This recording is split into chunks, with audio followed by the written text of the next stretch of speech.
Hello, today we are going to learn about cellular differentiation. So generally, this is how eukaryotic cells appear. So if you remember the plant cell on the left and the animal/human cell on the right. But specifically, there are many different kinds of cells that make up a multicellular organism. So top left GIF, skin cells, top right, muscle cells, bottom left, brain cells, and bottom right, red blood cells. That's just the name of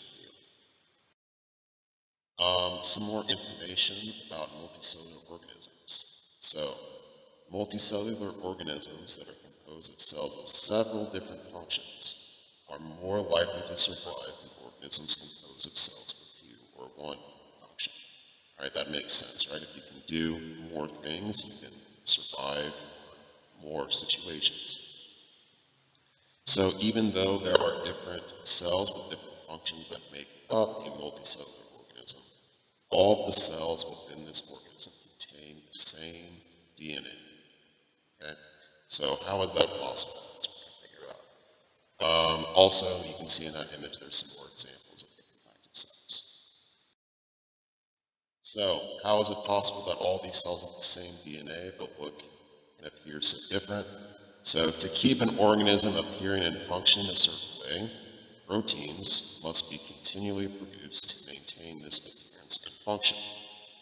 When the proteins are changed or are different, there will be a change or difference in the appearance and function of the organism. While all of the cells of a multicellular organism contain the same DNA, they are not all using the DNA in the same way.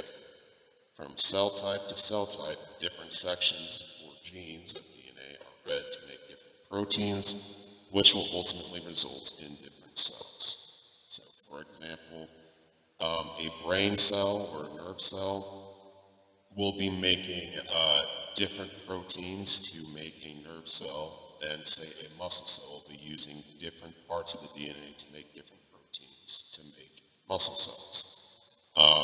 And that's how it works going from cell to cell to cell. They all have the same DNA, they're just reading different parts of it to make different proteins, to make them the kinds of cells that they are.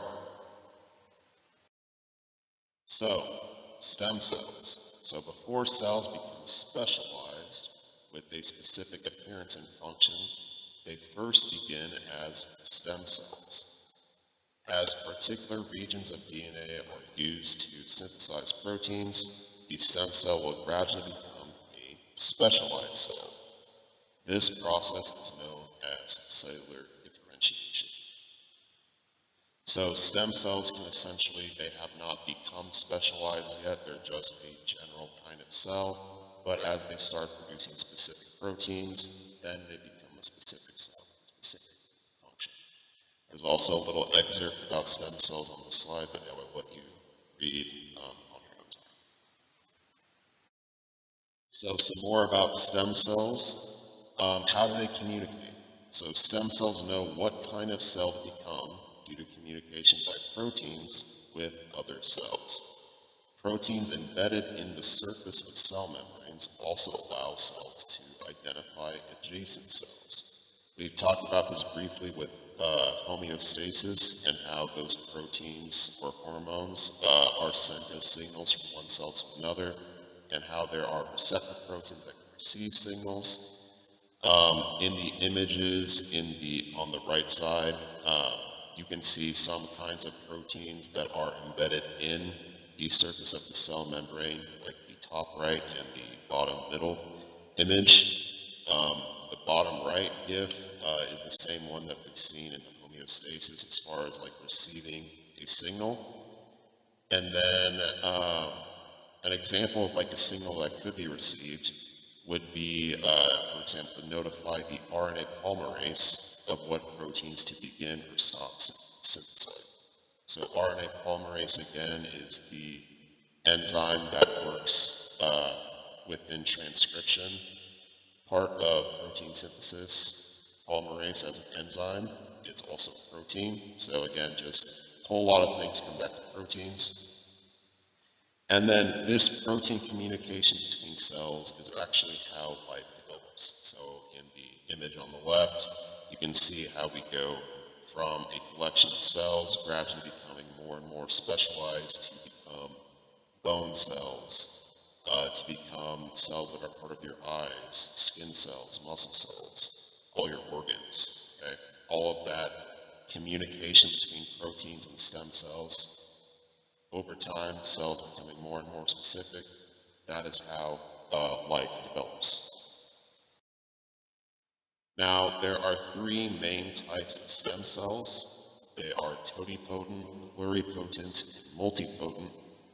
Totipotent cells, they can become any kind of cell, any kind of cell. Pluripotent cells, can become a wide range of cells, but not as wide as totipotent. And those are also known as embryonic stem cells. They have like the same capacity to be any specialized cell. Then multipotent cells, stem cells, they also can become a range of cells, but it is more limited than pluripotent, which in turn is more limited than totipotent. Okay? And multipotent stem cells, those are also known as stem cells. So they are still stem cells because they haven't fully specialized into their function, but they are further along in the process than pluripotent and totipotent stem cells. Thank you for watching. Please share and subscribe, and remember to spread